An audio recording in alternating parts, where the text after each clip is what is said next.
Picture this. The Western Front, 1918. Mud, wire, death, and then, emerging from the smoke, a metal fortress on tracks. Not sleek, not elegant. A moving steel box, 7 meters long, 3 meters tall, requiring 18 men crammed inside just to operate it. The A7V. Germany's answer to the British tank. So absurd, so overcomplicated, that only 20 were ever built. But here's what they don't tell you about this ridiculous machine. Hidden inside its fatal design was a tactical revelation that almost changed everything. Almost. To understand why Germany built this metal monstrosity, you have to go back to September 1916. The Somme. British Mark I tanks crawl across no man's land for the first time in history. They're primitive. They break down. Half don't even make it to the German lines. But the ones that do, they crush barbed wire like it's nothing. Cross trenches that have swallowed thousands of men. Machine gun bullets bounce off their armor like rain. The psychological impact is immediate and devastating. German High Command watches in horror. For 3 years, they've relied on trenches, wire, and machine guns to create an impenetrable defense. Now the British have created something that ignores all of it. The Germans need a response. Fast. But there's a problem. Germany has no experience building tanks. No blueprints. No doctrine. They're starting from zero while their enemies are already on the battlefield. So they do what Germany does best. They over-engineer it. The A7V project begins in late 1916 under the Allgemeines Kriegsdepartement, Abteilung 7 Verkehrswesen. Try saying that 3 times fast. That mouthful of German bureaucracy gives the tank its name. A 7V. Department 7. Transport. Not exactly inspiring, not exactly the Panzer. But it's a start.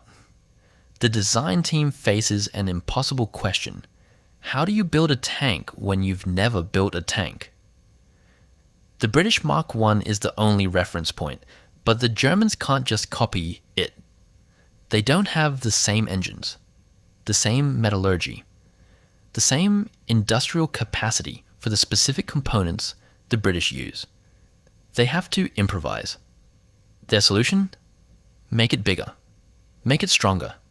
Make it carry more guns than any tank has a right to carry. The result is automotive insanity.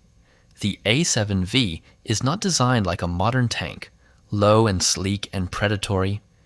It's designed like a fortified bunker someone decided should move. The armor is a steel box, bolted together from flat plates. 20 millimeters thick at the front, 15 on the sides. Enough to stop rifle rounds and shrapnel, but not much else. The whole structure sits on top of a Holt tractor chassis, the same kind used to haul artillery. It's not elegant. It's not sophisticated. It's a metal shed on a farm tractor, going to war. The dimensions tell you everything you need to know about how absurd this machine is. 7.34 meters long. 3.06 meters wide, 3.3 meters tall. For comparison, that's nearly as tall as a single-story building. You could fit a modern family car inside its footprint. This isn't a tank. This is a landlocked battleship. And the weight. Oh, the weight. 33 tons of steel struggling forward on tracks never meant to carry that much mass. 2 Daimler petrol engines, each producing 100 horsepower, working in tandem just to move this beast at a maximum speed of 15 kilometers per hour on roads. Off-road, 8 kilometers per hour. Maybe. If the ground is firm, if nothing breaks, if God is feeling generous. But here's where it gets truly insane. The crew. 18 men. 18. To operate 1 tank, 1 commander, 1 driver, 1 mechanic, 2 artillerymen for the main gun. 12 men. 12 to operate 6 machine guns positioned around the hull. No intercom, no communication system, just men shouting over the deafening roar of 2 engines, confined in a steel box that reaches internal temperatures of over 40 degrees Celsius. The air inside thick with carbon monoxide fumes. The noise so intense it causes permanent hearing damage. The weapon's loadout sounds impressive on paper. One so-called 57mm cannon mounted in the front, capable of firing high explosive and canister shot. 6 Maxim machine guns, one covering each approach angle. In theory, the A7V can engage enemies in any direction simultaneously. In practice, it's a coordination nightmare. The machine gunners can barely see out of their tiny vision slits. The main gun has limited traverse. If the target moves more than a few degrees, the entire 33-ton tank has to rotate. Before we go on, if Forgotten and Impossible War Machines fascinate you, subscribe to Forgotten War Relics and hit the bell so you never miss one. Now here's the part that reveals just how desperate Germany was. Production. The German war machine in 1918 is already stretched to breaking point. Steel is rationed, fuel is scarce, the naval blockade is strangling resources, and yet they commit to building tanks. But only 20. Just 20 A7Vs are ever completed. 20 tanks to counter the hundreds Britain and France are producing. The first one rolls off the production line in October 1917, the last in June 1918. By the time they're ready for combat, the war has less than 5 months left. Each tank is named, not numbered. Named, like battleships, Mephisto, Wotan, Siegfried, Nix, Elfriede. Names from German mythology and folklore, as if calling them something legendary might make them less ridiculous. It doesn't. The crew training is minimal. There's no time. No established doctrine. Tank warfare is being invented in real time, and Germany is playing catch-up with a machine that requires 18 men to work in perfect coordination inside a mobile oven. Ground clearance is 20 centimeters. 20. The A7V can cross a trench 1.8 meters wide if it approaches at exactly the right angle. Anything wider, anything steeper, and it gets stuck. And when 33 tons of steel gets stuck in no man's land, it becomes a stationary target. A very expensive, very vulnerable pillbox. But despite everything, despite the size, the complexity, the absurdity, the A7V is about to prove something on the battlefield that no one expects. Something that will haunt British tank crews for months to come.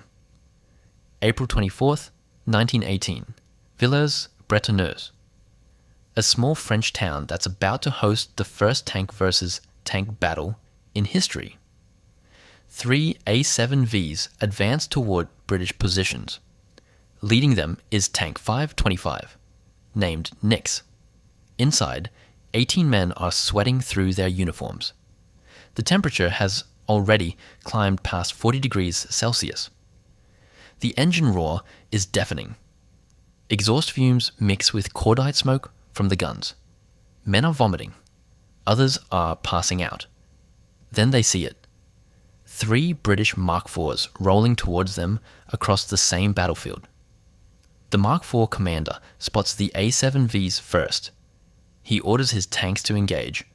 2 of his Mark IVs are female variants. They carry only machine guns.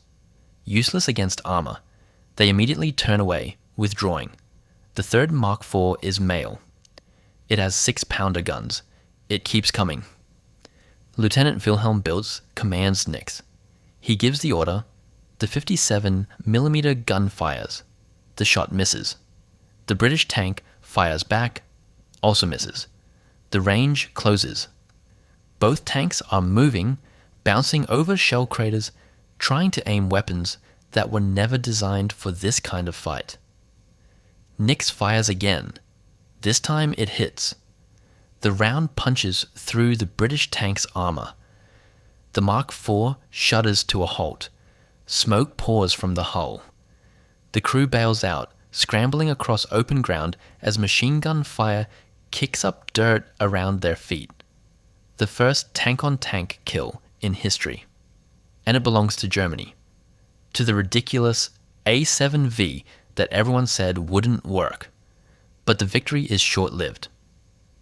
Hours later, British infantry supported by medium Mark A Whippet tanks counterattack. The faster, more maneuverable Whippets run circles around the lumbering A7Vs. 2 German tanks break down. One gets stuck in a shell crater. The crew abandons it. Within a day, the Germans are forced to withdraw. This becomes the pattern. Every single time the A7V enters combat. Of the 20 tanks built, only about half ever see action. The others break down during transport or training. During the entire war, A7Vs participate in roughly a dozen engagements. A dozen. That's it. At Reims, 3 A7Vs attack French positions. One overturns climbing a steep slope. 33 tons of steel flipped on its back like a turtle. The crew has to cut their way out through the floor plating. The tank is lost. At Amiens, 5 A7Vs advance. 2 break down before reaching the front line. One throws a track. Another's engine catches fire. Only 2 make it to the objective, and they're forced to withdraw when infantry support fails to keep up. Mechanical failures outnumber combat losses by a staggering margin. Overheating, track failures, transmission breakdowns, steering malfunctions. The A7V is so complex, so temperamental, that keeping one running for more than a few hours is considered a success. And then there's the capture rate. Of the 20 A7Vs built, at least 5 are captured intact by Allied forces. Intact. Crews simply abandon them when they break down or get stuck. 33 tons of cutting-edge German engineering left in a ditch for the enemy to study. One of those captured tanks is Mephisto. Bogged in a shell hole near Villers-Bretonneux, the crew flees. Australian soldiers recover it under cover of darkness, drag it back to their lines. Today it sits in the Queensland Museum in Brisbane, the only surviving A7V in the world, a trophy of German overengineering. By autumn 1918, the war is collapsing around Germany. The A7V program is quietly abandoned. Plans for improved models are shelved. The tanks that still run are withdrawn from service. When the armistice is signed in November, most of the remaining A7Vs are deliberately destroyed to prevent them from falling into Allied hands. 20 tanks, millions of marks invested, thousands of man-hours, and the impact on the war is negligible, statistically irrelevant. But the legacy is something else entirely. The A7V proves that Germany can build tanks, can field them, can use them in combat. It establishes doctrine, identifies problems, teaches painful lessons that will be remembered. 20 years later, when Germany returns to tank warfare, they remember everything the A7V taught them. Speed over armor, mobility over firepower, simplicity over complexity. The panzer divisions of World War II are born from the failures of the A7V. Every mistake catalogued, every flaw corrected. The A7V is ridiculous, too big, too heavy, too complex. A machine designed by committee, built by compromise, doomed by its own ambition. But it rolls anyway.